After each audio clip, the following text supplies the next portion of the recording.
बिस्मिल्लाहिर्रहमानिर्रहीम। अस्सलाम वालेकुम नाजरीन, आप यूट्यूब चैनल देख रहे हैं। मैं इमरान खान हूँ। नाजरीन, सेनेटर मुश्ताक अहमद साहब रिहा हो गए अल्हम्दुलिल्लाह। इसराइल ने मजीद लोगों को छोड़ा और जिन नए लोगों को छोड़ा उनमें सेनेटर मुश्ताक अहमद साहब भी थे और उन्होंने बताया कि उनके साथ किस तरह का सलूक किया गया। उनके हाथों को पीछे हथकड़ियाँ लगाई गई, उनकी आंखों पर पट्टी बांधी गई, उनके पैरों में बेड़ियाँ डाली गई, जिस तरीके से उन्हें रखा गया, भूखा प्यासा भी रखा गया, जिन हालात में उनको परेशान किया गया। तो ये लगभग वही हालात हैं जो हमने पाकिस्तान में देखे। यानी एजेंसियां कहीं की भी हों, ये मिलिट्री इदारे कहीं के भी हों, लगभग एक जैसा ही सलूक करते हैं इंसानों के साथ। ये इंसानों को इंसान समझते ही नहीं है। ये एक मिलिट्री का एक माइंड सेट होता है। पाकिस्तान में आपको फौज उठा ले या आपको उठा ले इसराइल में, इसराइली फौज लगभग एक जैसा ही सलूक होता है, कोई मुख्तलिफ सलूक होता नहीं है। जो हमारे फौजी इंडिया की कैद में रहकर आए जो लोग, वो बताते हैं कि वहाँ पे भी सलूक इससे मिलता जुलता ही होता है।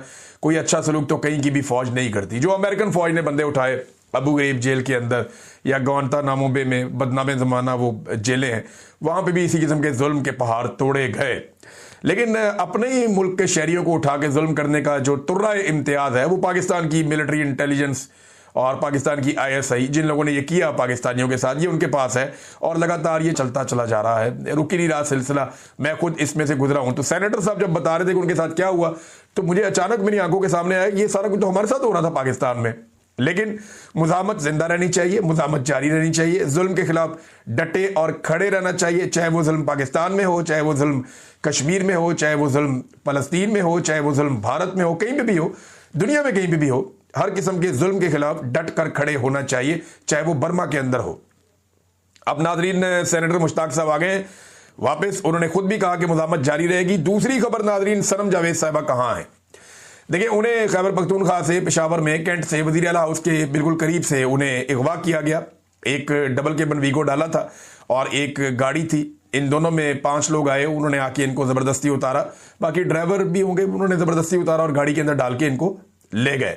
सनम जावेद को अगवा किया गया। कोई बताया नहीं गया कौन सा इदारा है, किस तरह गिरफ्तार किया, क्योंकि देखिए जो गिरफ्तार करने का कानूनी तरीका है ना, वो ये होता है कि मकामी पुलिस को आगाह किया जाता है और दूसरे इलाके से पुलिस आती है और पुलिस जब भी गिरफ्तार करती है वो पहले वारंट दिखाती है या वो कागजी कार्रवाई करती है, अपनी शनाख्त करवाती है। ये नहीं हुआ, अगवा किया, डाला गाड़ी में, लेकर चले गए।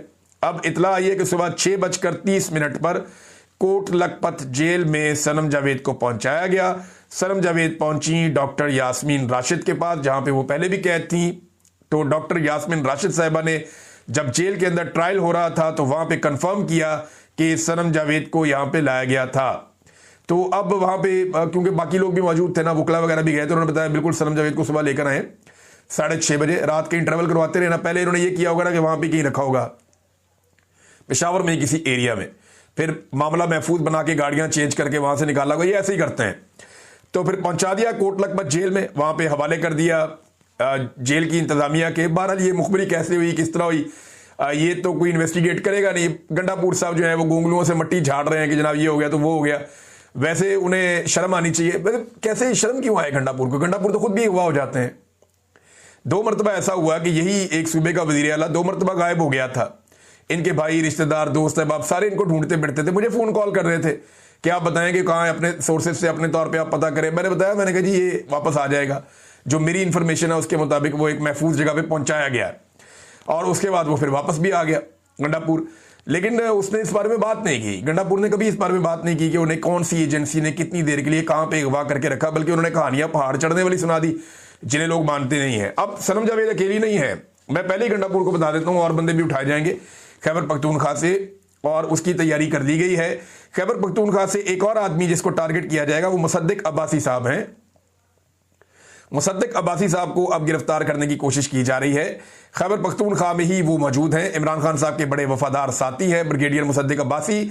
और ये यहाँ पे पंजाब में जब इमरान खान साहब की हुकूमत थी तो ये एंटी करप्शन के जरिए से करप्शन को कंट्रोल करने के लिए इमरान खान साहब ने इनकी ड्यूटी लगाई हुई थी। यही ड्यूटी ये खैबर पख्तूनख्वा में सरंजाम दे रहे हैं। मगर अली अमीन गंडापुर साहब को कोई ज्यादा ये पसंद नहीं है, इस बात का मुझे आइडिया है। तो अब मुसद्दिक अब्बासी साहब को पकड़ने के लिए वहां पे एजेंसियां मुतहर्रिक हैं और ये अगला टारगेट है जो वहां पे पकड़ा जाएगा खैबर पख्तूनख्वा में। नाज़रीन, मैंने आपको पिछले वीलॉग में कुछ लड़कों की ऑडियो सुनाई थी जिनको टॉर्चर किया गया इस्लामाबाद में पुलिस की जानिब से। उनको पकड़ा गया सिर्फ इस बुनियाद पे, उनके ID कार्ड चेक किए, उनकी शनाख्त हुई, पता चला कि ये कश्मीर से हैं। उन्हें उठा लिया गया, लेकर गए थाने में, उनको बदतरीन तशद्दुद का निशाना बनाया। वो पूछते रहे हमें क्यों मार रहे हो, तो उन्हें कहा गया कि आपके कश्मीरियों ने क्योंकि इस्लामाबाद पुलिस के ऊपर तशद्दुद किया, हमारे लोग अस्पताल में इलाज करवा रहे हैं, तो हम गुस्से के तौर पे आपको मार रहे हैं, तुम बोलो कश्मीर मुर्दाबाद। उन्होंने इनकार कर दिया। उन्होंने कहा जी हम क्यों बोले, तो इस पे उनको काफी तशद्दुद का निशाना बनाया गया, मां बहन की गालियां भी दी गई। अब वो नौजवान जो है मंजर आम पे आ गए हैं। उन्होंने अपनी बाकायदा एक वीडियो बनाकर भी डलवा दी है सोशल मीडिया पे। मैंने आपको पिछले वीलॉग में उनकी ऑडियो सुनवाई थी, आप ये उनकी तस्वीर देख सकते हैं। ये वो नौजवान है जिनके ऊपर बदतरीन तशद्दुद किया गया। अहमद फरहाद साहब ने इनकी वीडियो लगाई है सोशल मीडिया पे और ये बता रहे हैं कि इनके साथ सिर्फ इस बुनियाद पर कि ये कश्मीरी हैं बदतरीन सलूक किया गया। ना सिर्फ बदतरीन सलूक किया गया, ये सिर्फ एयरपोर्ट तक अपने भाई को छोड़ने के लिए गए थे, बल्कि उन्हें यह भी मजबूर किया गया कि तुम कश्मीर मुर्दाबाद का नारा लगाओ, जो इंतहाई अफसोसनाक है। नाज़रीन, इसके अलावा 50 अफराद का नाम नो फ्लाई लिस्ट में डाल दिया गया। ये डॉन के एक सीनियर जर्नलिस्ट हैं, उन्होंने इसका दावा किया कि 50 अफराद हैं जो अवामी जॉइंट एक्शन कमेटी के हैं, उनका नाम नो फ्लाई लिस्ट में डाल दिया गया। जबकि 200 अफराद की लिस्टें तैयार की गई, इनको पकड़ लिया जाएगा तो ये सारे काबू आ जाएंगे। तो ये एस्टेब्लिशमेंट एक मरतबा फिर ये खेल खेल कर देख ले, क्योंकि जो अवामी एक्शन कमेटी के नुमाइंदगान हैं उन्होंने अवाम में खड़े होकर बताया कि कौन से ब्रिगेडियर फाइक गालिबन नाम है, कि उसके साथ हमारी क्या बातचीत हुई। उसने कहा जी मैं नया आया हूं, मैं चीज़ें हल करवाने की कोशिश करता हूं, आप लोगों के साथ ज्यादती हो रही है। कहते लेकिन फिर हमें धोखा दिया गया, हमें रॉ का एजेंट डिक्लेयर किया गया, फिर हमारे साथ जुल्म किया गया, मुकदमात अलग दर्ज किए गए, लोग अलग कत्ल किए गए, ताकत का इस्तेमाल किया गया, मुज़ाकरात में बार बार धोखा दिया गया, फिर यह भी झूठ बोला गया कि जनाब ज़्यादा मुतालबात मान लिए गए हैं तो बात ख़त्म की जाए, हालांकि कोई मुतालबा हमारा माना नहीं गया था। बिलाखिर अवामी ताकत से उन्होंने अपने मुतालबात मनवा लिए और अब वो ये कहते हैं कि अगर इन मुतालबात के ऊपर अमल दरामद ना हुआ, इन चीज़ों पे अगर अमल दरामद ना हुआ तो फिर हम दोबारा निकल आएंगे। 15 दिन का उन्होंने टाइम दिया हुआ है। 3-4 तारीख को इनकी ये गुफ्तो शनीद होकर ये कामयाब हुआ था सारा मामला, और 3 तारीख इसमें मेन तारीख है। 4 आप लगा ले तो फिर भी 20 तारीख तक इस हुकूमत को सब कुछ करना पड़ेगा, वरना ये दोबारा एहतजाज का ऐलान कर देंगे।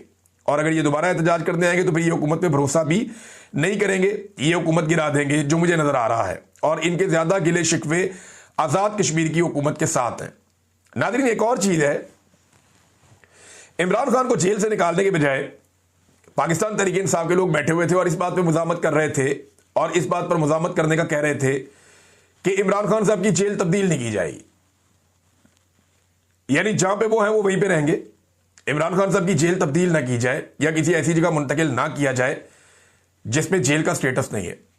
तो देखें, जेल का स्टेटस तो मच जेल में भी है, बलूचिस्तान की जेलों में भी है, सिंध की जेलों में भी है।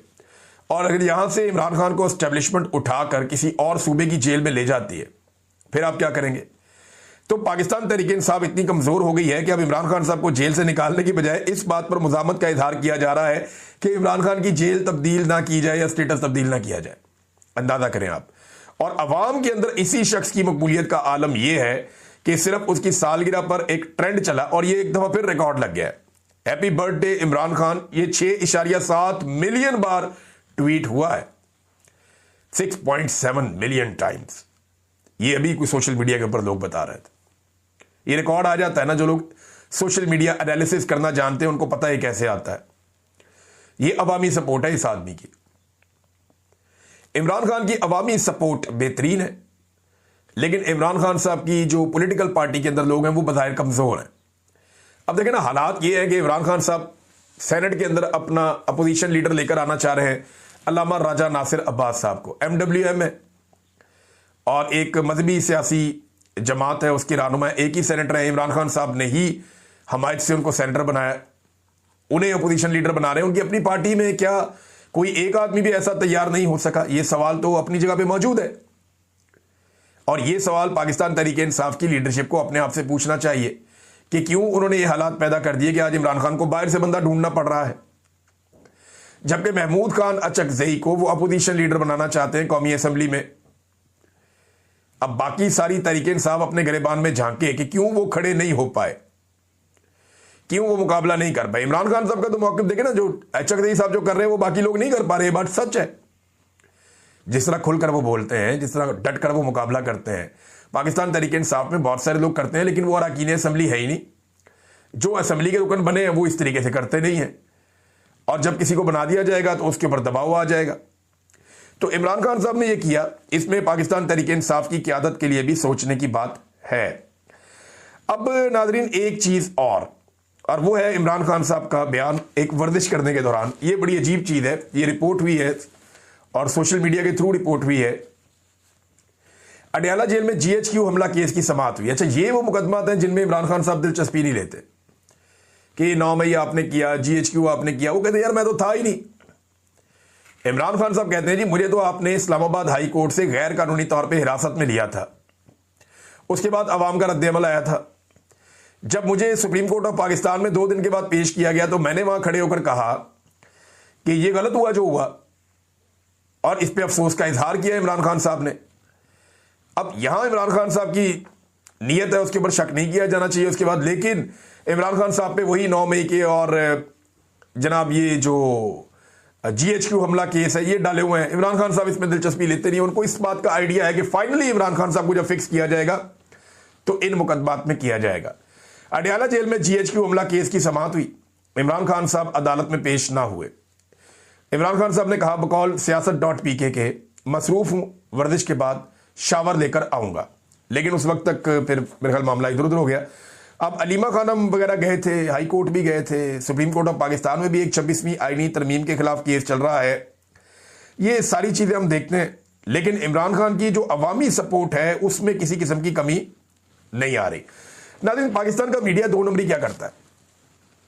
देखिए, पाकिस्तान का मीडिया 2 नंबरी ऐसे करता है कि एक ब्लूमबर्ग की एक खबर आती है और वो खबर ये कहती है कि पाकिस्तान के दिवालियापन होने के इम्कानात में कमी हुई है और पाकिस्तान दुनिया का दूसरा मुल्क है जो दिवालियापन से बचने में उसमें कमी आई है। अब दिवालिया होने का मतलब यह है कि आपके पास तनख्वाहें देने के भी पैसे नहीं है, सारा कुछ बेड़ागर्क हो गया। तो इन्होंने ये पैसे कैसे इकट्ठे किए? पेट्रोल महंगा किया, बिजली महंगी की, गैस महंगी की, आटा महंगा किया, चीनी महंगी की, टैक्सेस इन्होंने बढ़ा दिए, अवाम का खून इन्होंने निचोड़ लिया, तरक्याती मंसूबे इन्होंने बंद कर दिए, अवामी तरक्की को रोक दिया, डैम्स बंद कर दिए, सड़कें बंद कर दी, बड़े बड़े प्रोजेक्ट्स बंद कर दिए। वो सारा पैसा इकट्ठा करके इन्होंने शो कर दिया और कुछ बाहर मुल्कों से पैसा लेके उसको इकट्ठा कर लिया अपने खजाने में कि जनाब हम तनख्वाहें दे सकते हैं। इस तरह इन्होंने दिवालियापन में कमी की। कोई तरक्की का कोई मॉडल नहीं है, ये बेशर्मी के साथ की है। अवाम का खून नचोड़ के इन्होंने ये काम किया। इस तरह तो कोई भी कर देगा। अवाम को नचोड़ते रहे तो आप दिवालिया नहीं होंगे, अवाम दिवालिया हो जाएगी।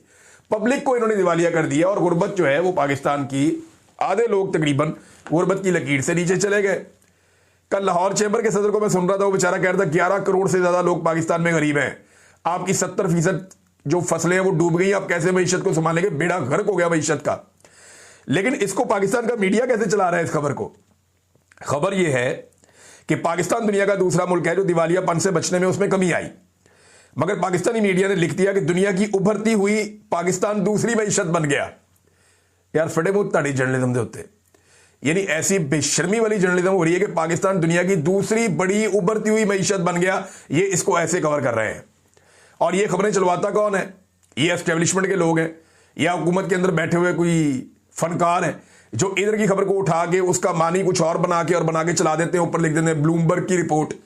ब्लूमबर्ग की रिपोर्ट पढ़ो, अगर आपको अंग्रेजी आती है तो आप उसके अंदर पढ़ें, आपको समझ आएगी, या गूगल ट्रांसलेटर में डाल दें तो आपको पता चल जाएगा कि जनाब वो क्या कह रहे हैं। लिहाजा ये लोगों को बेवकूफ बनाने का सिलसिला इनका जारी है और बहुत सारे लोग बेचारे पीछे लग भी जाते हैं। अब देखें ना, एक के बाद एक इनकी कहानी आती है। मरियम नवाज ने नई कहानी सुना दी, मैं पहली वजीर आला हूं इंडिया और पाकिस्तान के पंजाब की। कई लोग कहते हैं पहली वजीर आला हूं मैं इंडिया और पाकिस्तान के पंजाब की। कितनी बड़ी बकवास और कितना बड़ा झूठ है।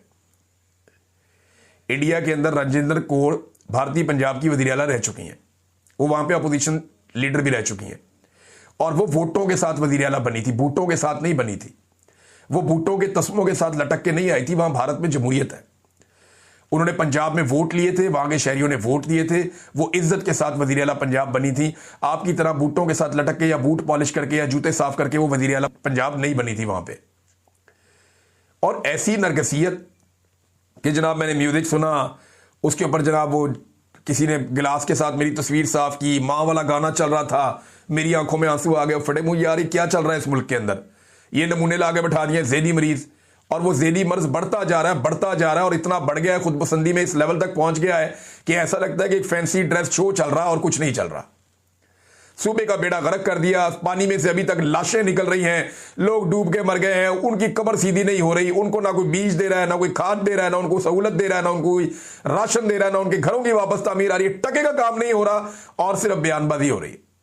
और वो बयानबाजी करके लोगों को यह साबित करने की कोशिश कर रहे हैं जैसे हम बहुत बड़े महात्मा हैं और हमने जमीन आसमान एक कर दिया। अब सुथरा पंजाब की यूनिफॉर्म, मैं आपको एक बात बताऊं, अगर पंजाबी गुस्से में आ गए ना और पंजाब के शहरियों ने ये सुथरा पंजाब सोशल मीडिया पे दिखाना शुरू कर दिया तो इनके 14 तबक रोशन हो जाएंगे।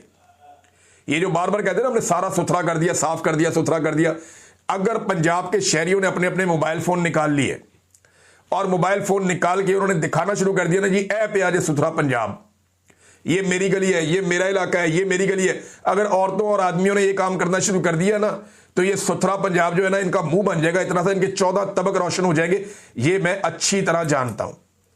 नाज़रीन, जस्टिस अमीनुद्दीन ने भी एक बड़ा, सारे ही धोखा देने पे लगे हुए हैं। जस्टिस अमीनुद्दीन खान ने एक अजीबोगरीब बयान दे दिया, उन्होंने कहा हम यहां कौम की खिदमत कर रहे हैं। भाई जी कौन सी कौम की खिदमत? इस वक्त तो 26वीं आईनी तरमीम के बाद गैर आईनी किस्म के अदालती बेंचेस बने हुए हैं जिन्हें हुकूमती नुमाइंदगान ने खुद बनाए हैं। हुकूमत ने अपने जजेस लाकर बैठाए, अपने जजेस से अपनी मर्जी का काम ले रही है। यानी सिविलियन का फौजी अदालतों में ट्रायल करके आपने कौन सी कौम की खिदमत की? आपने तो बेड़ा ही गर्क कर दिया, पूरे निजाम इंसाफ की नाक कटवा दिया आपने। और आप कह रहे हैं जनाब कि आपने कौम की खिदमत आप यहां पे कर रहे हैं। 26वीं तरमीम के बाद बेड़ा गर्क हो गया पाकिस्तान की अदलिया का, पल्ले कख नहीं बचा पाकिस्तान की अदलिया के। और आज उसका केस लगा हुआ है तो पाकिस्तान तहरीक इंसाफ के वकला या जो 26वीं आईनी तरमीम के खिलाफ जो वकला गए उन्होंने कहा जी आप इसकी लाइव स्ट्रीमिंग दिखाएं, इसको बराह रास्त दिखाएं, पूरी दुनिया को पता चलना चाहिए कि क्या हो रहा है 26वीं आईनी तरमीम वाले केस में। और मजे की बात आप देखें, 26वीं आईनी तरमीम का बेनिफिशरी कौन है? 26वीं आईनी तरमीम के बेनिफिशरी यही जज साहिबान है, और यही बैठ के उस तरमीम के खिलाफ जो एक पटिशन आई हुई है वो सुन रहे हैं। और भाई अगर सुननी है तो सारे जज बैठ के सुने ना, फुल कोर्ट के अंदर ये मामला रखा जाए, लेकिन नहीं, वो अब अपनी मर्जी के बेंच के अंदर लगा हुआ है। तो जो नतीजा आना है वो तो हम सब अच्छी तरह जानते हैं, लेकिन चलो पाकिस्तान की तारीख तो बन रही है। नाज़रीन, पाकिस्तान के वज़ीर आज़म ने डोनाल्ड ट्रंप के जिस मुआहदे के ऊपर लब्बैक कहा था उस मुआहदे के ऊपर तो कोई नहीं मान रहा। और जो हमास के रहनुमा है फौजी इब्राहिम, उन्होंने एक स्टेटमेंट दिया है कि एक्चुअली वो किस मुआहदे पे काम कर रहे हैं। जो शहबाज शरीफ ने बातें की थी ये वो मुआहदा नहीं है, वो जिस चीज पे काम कर रहे हैं वो ये आप देख लीजिए, क्योंकि कल से उनका काम शुरू हो गया मिस्र में। मिस्र में तहरीक का वफद एक मुआहदे की राह में हायल तमाम रुकावटों को दूर करने के लिए काम कर रहा है जो हमारे लोगों की तवक्कुआत पर पूरा उतरे। हम एक ऐसे मुआहदे की तरफ काम कर रहे हैं जो जंगबंदी, काबिल फौज के मुकम्मल इनखला और इमदाद के दाखिले की जमानत देता है। यानी एक तो सारी की सारी इसराइली फौज निकले, दूसरा जितनी इंसानी इमदाद आ रही है वो सारी की सारी फलस्तीन में पहुंचे, और नंबर 3 जंगबंदी फौरी तौर पे हो जाए। ये कितनी इंपॉर्टेंट 3 चीजें हैं। इनमें 2 चीजें ट्रंप के फॉर्मूला में नहीं है, एक चीज है जंगबंदी, बाकी 2 नहीं है। वो हमास कह रही है हम करेंगे। एक अहम मुआहदे के तरफ काम कर रहे हैं जो इमदाद के दाखिले और बेघर अफराद की इनके घरों को वापसी की जमानत देता है कि लोग अपने घरों को वापस आए, नकल मकानी बंद हो जाए और उनको इमदाद दी जाए, अपने घर तामीर करें। हम एक ऐसे मुआहदे की तरफ काम कर रहे हैं जो फलस्तीनी टेक्नोक्रेट्स के एक पैनल की निगरानी में तामीर नौ के काम का फौरी आगाज की जमानत देता है। यानी जो हुकूमत बनेगी वो फलस्तीनी टेक्नोक्रेट्स के ऊपर बनेगी और उनका एक पैनल बनेगा और वो तामीर नौ की निगरानी करेगा गाजा की। यह है जनाब हमास की सोच। लेकिन जो डोनाल्ड ट्रंप साहब के नुकात थे जिनसे पाकिस्तान के वज़ीर आज़म शहबाज शरीफ साहब ने तारीफों के पुल बांध दिए थे, ये उन नुकात से मुख्तलिफ है। अब नाज़रीन एक और चीज मैं आपको पढ़ के सुनाता हूं। ये औरिया मकबूल जान साहब ने एक ट्वीट किया है, इन्होंने एक डाटा शेयर किया और ये डाटा बाकायदा जो है ना यूनाइटेड स्टेट्स से आया हुआ है। और ये एक डाटा है जो बता रहा है कि कितनी फंडिंग जब से इसराइल ने 7 अक्टूबर 2023 से एक भरपूर अटैक किया फ़लस्तीन के ऊपर, और तब से लेकर अब तक फ़लस्तीनी जो हैं वो 70,000 के करीब शहीद हो चुके हैं और उनके 90% मकानात तबाह हो चुके हैं। आज भी 7 तारीख है तो इसकी याद के अंदर ये इंफॉर्मेशन जो है वो सारे सोशल मीडिया के ऊपर गर्दिश कर रही है। वो लिखते हैं जी अमेरिका ने जब से गजा का कत्लेआम शुरू हुआ है इसराइल को 21.7 अरब डॉलर की इमदाद फराहम की है और इस 21.7 अरब डॉलर की इमदाद में से तकरीबन 20 अरब डॉलर डोनाल्ड ट्रंप ने दिए हैं। यानी गुज़िश्ता एक साल में ज्यादा पैसे दिए गए डोनाल्ड ट्रंप के दौर में। मुसलमान बच्चों, औरतों और बूढ़ों के जालिमाना कत्ल के मददगार ट्रंप को नोबेल इनाम देना इंसानियत की तौहीन है। पाकिस्तान अपनी हमायत वापस ले ले। ये मकबूल जान साहब ने कहा कि देखें, जो इतने पैसे दे रहे हैं इसराइल को, और इसराइल लगातार कत्लेआम कर रहा है, और ये फौजी इमदाद है, दूसरी नहीं है। इसराइल किसी और को नहीं मार रहा, इसराइल एक्चुअली फलस्तीनियों को मार रहा है। तो इस पे उन्होंने एतराज किया कि जनाब ये इतना पैसा आप दे रहे हैं इसराइल को, अमेरिका दे रहा है, डोनाल्ड ट्रंप दे रहे हैं, और उन्हीं को आप नोबेल पीस प्राइज के लिए नामजद कर रहे हैं। तो ये कोई बात समझ नहीं आती। लेकिन देखिए, हमें समझ आती है, सारी दुनिया को समझ आती है कि डोनाल्ड ट्रंप एक ताकतवर आदमी है, वो आलमी एस्टेब्लिशमेंट का हेड है। तो पाकिस्तान की एस्टेब्लिशमेंट उन्हें हमेशा खुश रखना चाहती है, और इसीलिए जब आसिम मुनीर की मुलाकात हुई तो फौरी तौर पे उन्होंने तोहफतन डोनाल्ड ट्रंप को नॉमिनेट करने के लिए पाकिस्तान की हुकूमत पे दबाव डाला कि आप फौरी तौर पे नॉमिनेट करें इस आदमी को अमन के नोबेल इनाम के लिए। तो वो कर दिया गया। अब इनके मुकाबले में, डोनाल्ड ट्रंप के मुकाबले में एक खातून है ग्रेटा थनबर्ग। ये खातून जो है ये बड़ी मकबूल है आजकल, और इनका बड़ा रूला पड़ा हुआ है, और डोनाल्ड ट्रंप इनको लेकर जो है वो बहुत परेशान है। ये स्वीडिश खातून है, स्वीडन की रहने वाली, और ये एक बल्कि आप ये कहें कि एक नौजवान लड़की है। ये 2003 में इसकी पैदाइश हुई, तो 22 साल इनकी उम्र हुई, और ये 16-17 साल की उम्र से बहुत यंग एज से क्लाइमेट चेंज के लिए काम करती चली आ रही है गुज़िश्ता कई सालों से। इनकी कुछ तकारीर भी बड़ी मशहूर हुई दुनिया में, जिनमें एक इन्होंने तकरीर की थी कि हु डेयर यू, ये इन्होंने अमेरिका में की थी, और क्लाइमेट चेंज के ऊपर ज़्यादातर ये काम करती हैं। लेकिन अब ये इंसानी हकूक़ के ऊपर भी काम कर रही हैं। इससे पहले इन्होंने, रशिया ने जब अटैक किया यूक्रेन के ऊपर, तो उसमें इन्होंने काम किया था काफ़ी। और अब ये जो ग्रेटा थनबर्ग हैं, ये काम कर रही हैं गजा में जुल्म और सितम को रोकने के लिए, और इन्होंने फ्रीडम फ्लोटेला के ऊपर एक ट्रैवल भी किया, और इनके बयानात भी सारी दुनिया के सामने आ रहे हैं। ये इसराइली बर्बरियत की बार बार मजम्मत भी करती हैं। डोनाल्ड ट्रंप को लगता है कि शायद इनसे खौफ पैदा हो चुका है, क्योंकि डोनाल्ड ट्रंप ने इनके ऊपर बराह रास्त जब सवाल किया गया, क्योंकि ये एक बड़ी उम्मीदवार है अमन के नोबेल इनाम के लिए, ग्रेटा थनबर्ग, और दूसरी तरफ डोनाल्ड ट्रंप है, अपने आप को एक उम्मीदवार समझते हैं। मैं ये समझता हूं कि मारंग बलोच ने जिस तरह का जुल्म और बर्बरियत बर्दाश्त की है, और जैसे उन्हें जबरदस्ती पाकिस्तान ने कैद के अंदर रखा हुआ है बलूचिस्तान में, वो भी एक बहुत बड़ा नाम है, और उन्होंने बड़ी तकालीफ बर्दाश्त की हैं, तो उनका नाम भी इसके अंदर शामिल होना चाहिए। बहरहाल, अब उनके बारे में डोनाल्ड ट्रंप ये कह रहे हैं कि इनको एक एंगर मैनेजमेंट प्रॉब्लम है, कि ये गुस्से में रहती है और इसको डॉक्टर के पास जाना चाहिए। हालांकि इनकी जो ग्रेटा थनबर्ग है, इनकी लाइफ का जो एक अर्ली पार्ट है उसमें बताया जाता है कि इनको कुछ इश्यूज थे, और शायद इस